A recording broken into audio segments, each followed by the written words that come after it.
Moving on now to a debate that's taking place on and off beachfront property in the state of Maine. This graphic here shows the state's unique laws when it comes to people who own homes with beach access. Basically anything in the water even at low tide is state property, and anything on land the water never touches is owned by the property owner. But it's in the intertidal zone where a big legal debate is happening, and a big question of who can actually use that portion of the beach. And that big question is what brought dozens of people to Moody Beach in Wells this morning.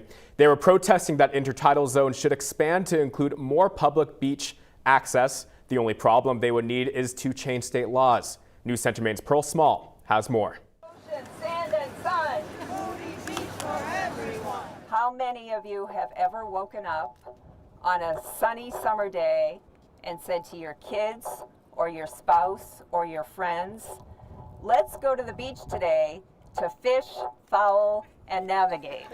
Those are the only 3 reasons the Maine Supreme Court ruled decades ago that would allow you to go on a private beach.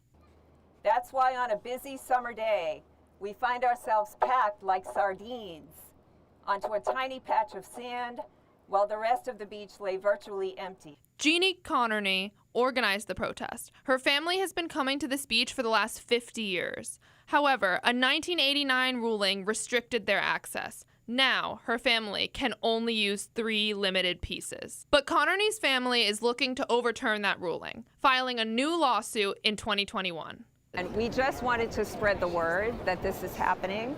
This law applies to beaches all over Maine, as well as every body of water in the state of Maine. But not everyone is on board. We spoke with multiple property owners on the beach. Many declined to go on camera, but they told us they pay a lot of money to live there because they want their privacy. And they believe they'd be held liable if something happened on the beach. The law is on the side of property owners, but State Representative Jerry Runty says that should change. Well, they already paid for the land, but they're not paying taxes on it. It would mean that they would have to see people on the beach in front of their house. But that doesn't take away from the property that they legitimately own up to the high water line. And that was Pearl Small reporting.